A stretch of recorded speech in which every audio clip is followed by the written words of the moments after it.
사랑하는 은혜와 진리 장로교회 교우 여러분, 어젯밤도 평안하셨습니까? 오늘도 여러분의 몸을 주님께 거룩한 산제물로 드려 하나님을 기쁘시게 하는 예배자의 삶을 살아가는 우리 모든 교우들이 되시기를 주님의 이름으로 축원합니다. 오늘 새벽에 만나 본문은 창세기 5장입니다. 그 중에 18절부터 32절을 제가 읽어드리겠습니다.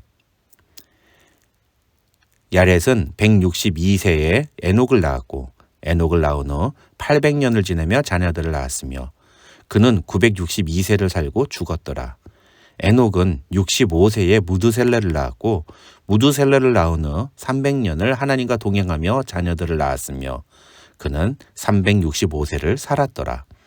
에녹이 하나님과 동행하더니 하나님이 그를 데려가심으로 세상에 있지 아니하였더라.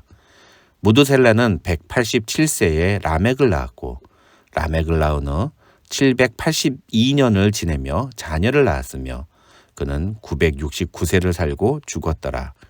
라멕은 182세에 아들을 낳았고 이름을 노아라 하여 이르되 여호와께서 땅을 저주하심으로 수고롭게 일하는 우리를 이 아들이 안위하리라 하였더라. 라멕은 노아를 낳은 후 595년을 지내며 자녀들을 낳았으며 그는 777세를 살고 죽었더라. 노아는 500세 된 후에 셈과 함과 야벳을 낳았더라. 오늘 본문은 어제 본문인 4장 16절부터 이어지는 내용이라고 할 수 있습니다. 즉 4장 16절부터 24절까지는 가인과 그의 후손에 대한 기록이 나오고 4장 25절과 26절에는 셋과 셋의 아들 에노스가 등장합니다. 그리고 5장 1절부터는 아담의 계보라는 표제로 아담부터 노아의 세 아들 셈, 함, 야벳까지 이어지는 족보가 기록되어 있습니다. 중요한 것은 4장에 등장하는 인물들이나 5장에 기록된 인물들 모두 아담의 후손들임에도 불구하고 성경은 5장에 기록된 사람들만을 아담의 계보라고 지명한다는 사실입니다. 여기서 계보란 쉽게 말하면 족보라는 뜻인데 이 단어가 갖고 있는 의미는 이 이름을 가진 사람들이 공식적으로 아담의 후손으로 책에 기록된 사람들이라는 것입니다. 요한계시록 20장과 21장을 보시면 생명책에 기록된 자와 기록되지 못한 자들이 종말의 때에 어떤 결과를 맞이하게 되는지에 대한 내용이 나옵니다. 그래서 우리가 예수 믿고 구원을 받았을 때 우리의 이름이 하늘나라에 있는 생명책에 기록되었다는 표현을 씁니다. 오늘 본문 1절이 이야기하는 내용이 바로 그런 의미입니다. 똑같이 아담의 아들로부터 비롯된 족보이지만 아담의 후손으로 책에 기록된 자만이 아담의 계보를 잇는 사람인 것입니다. 그런 의미에서 가인은 버림받은 자, 그리고 셋은 선택받은 자의 모형이라고 볼 수 있습니다. 무엇이 이런 차이를 만들었을까요? 조직 신학의 관점에서 보면 그것은 철저한 하나님의 주권적인 선택의 결과입니다. 우리는 하나님이 그 모든 것을 하실 권한이 있는 분이라는 사실을 인정해야 합니다. 이런 전제하에서 보면 4장에서 우리는 가인과 그의 후손의 삶에서 하나님의 선택에서 제외된 자들의 공통된 특징을 보게 됩니다. 4장 16절을 보시면 가인이 여호와 앞을 떠나서 에덴 동쪽 놋 땅에 거주하였다고 성경은 말합니다. 여기서 우리는 두 가지에 주목해야 됩니다. 첫째는 가인이 여호와 앞을 떠났다는 것입니다. 이것은 실제로는 에덴 동산을 떠났다는 말이지만 이 표현 그대로 가인이 영적으로 하나님의 곁을 떠났다는 의미도 포함되어 있는 것입니다. 즉 하나님의 선택에서 제외된 자의 대표적인 특징은 하나님을 떠난다는 것입니다. 그렇게 하나님을 떠난 가인이 거주하기 시작한 곳은 에덴 동쪽 놋 땅이었습니다. 여기서 에덴 동쪽이라는 표현은 특정한 지역을 가리키는 말이 아니라 방향을 의미합니다. 중요한 건 놋이라는 지역입니다. 이 놋이라는 지역의 이름은 방황이라는 의미를 갖고 있기 때문입니다. 다시 말하면 하나님을 떠난 사람의 인생은 방황의 삶이라는 것입니다. 그에 반해 하나님께서 창조하신 사람들이 살도록 허락하셨던 에덴 동산은 말 그대로 낙원이었습니다. 하나님과 함께 거하는 것이 인간에게는 바로 낙원이었던 것입니다. 그러나 하나님을 떠나 하나님 없이 살아가는 곳은 인간이 보기에는 아무리 좋아 보여도 그것은 방황의 땅, 고통의 땅, 저주의 땅일 뿐입니다. 반면에 하나님의 선택을 받은 셋의 후손들은 어떨까요?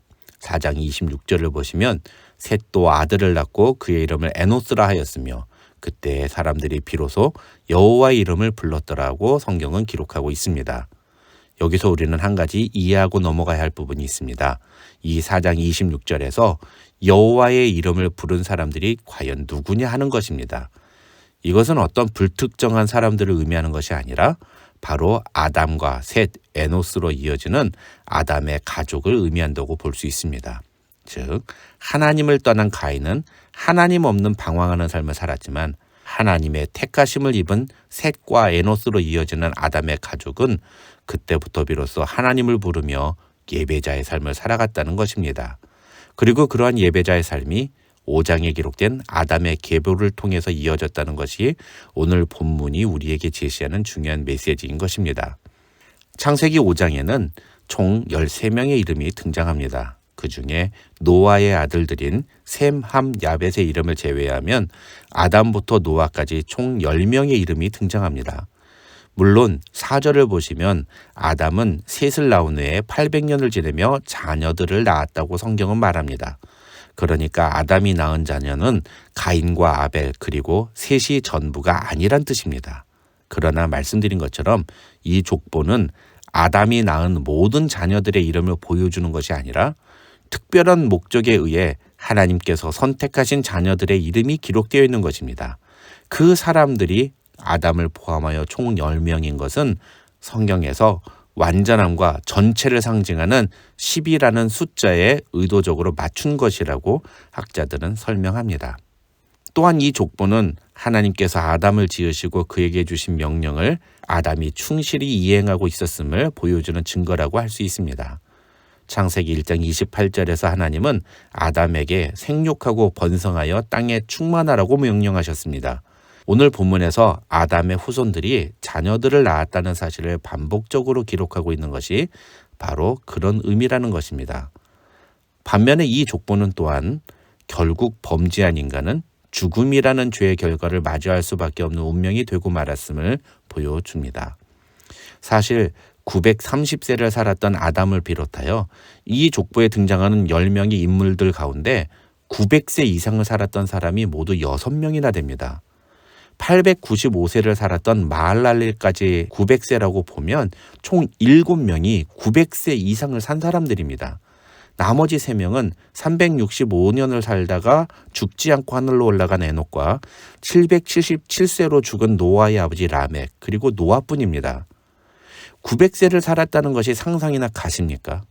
그런데 중요한 것은 그렇게 오래 살았지만 결국은 죽었다는 것입니다. 한 500년을 살다 보면 이러다가 내가 죽지 않고 영원히 살 수도 있겠구나라고 생각했을지 모릅니다. 그러나 그랬던 아담도 결국은 죽음을 피할 수 없었습니다. 그런데 그런 사람들 중에 유일하게 죽지 않고 하늘로 올라간 사람이 있습니다.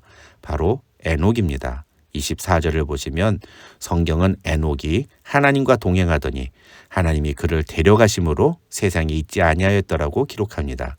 여기서 데려가시다라는 단어는 열왕기와 2장에서 나오는 엘리야에게도 사용되었던 단어입니다.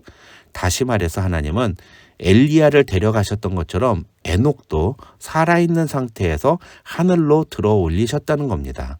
그래서 히브리서 11장 5절에서도 에녹은 죽음을 보지 않고 옮겨졌다고 성경은 말합니다. 그런데 하나님이 에녹을 그렇게 하신 이유에 대해서 성경은 에녹이 하나님과 함께 동행했기 때문이라고 밝힙니다. 그리고 히브리서 11장 5절에서는 그런 에녹에 대해서 옮겨지기 전에 하나님을 기쁘시게 하는 자라는 증거를 받았다고 해석합니다. 그러면서 그 유명한 히브리서 11장 6절의 말씀이 이어집니다. 믿음이 없이는 하나님을 기쁘시게 하지 못하나니 하나님께 나아가는 자는 반드시 그가 계신 것과 또한 그가 자기를 찾는 자들에게 상 주시는 이심을 믿어야 할지니라. 무슨 말입니까? 에녹이 하나님과 동행했다는 것은 그가 가진 믿음으로 하나님을 기쁘시게 했다는 것입니다. 그런데 그의 믿음의 어떤 모습이 하나님을 기쁘시게 한 것일까요? 히브리서 11장에 의하면 하나님이 계신 것과 그가 자기를 찾는 자들에게 상 주시는 분이라는 사실을 믿는 것입니다.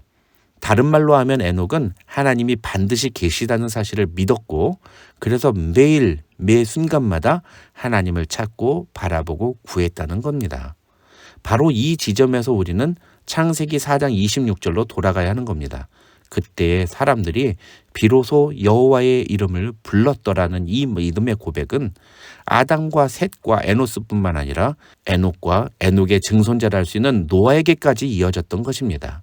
실제로 6장 9절을 보시면 노아도 하나님과 동행하는 자라고 성경은 말함으로써 노아 역시 증조부 에녹과 같은 믿음을 가진 사람이었음을 보여줍니다. 또 한 가지를 덧붙여 말씀을 드리면, 그렇게 하나님과 동행했던 에녹은 65세에 무두셀라라는 아들을 낳습니다. 그런데 그 무두셀라라는 이름의 뜻은 문자 그대로 말하면 창을 던지다라는 뜻이고, 이것은 곧 심판을 의미합니다.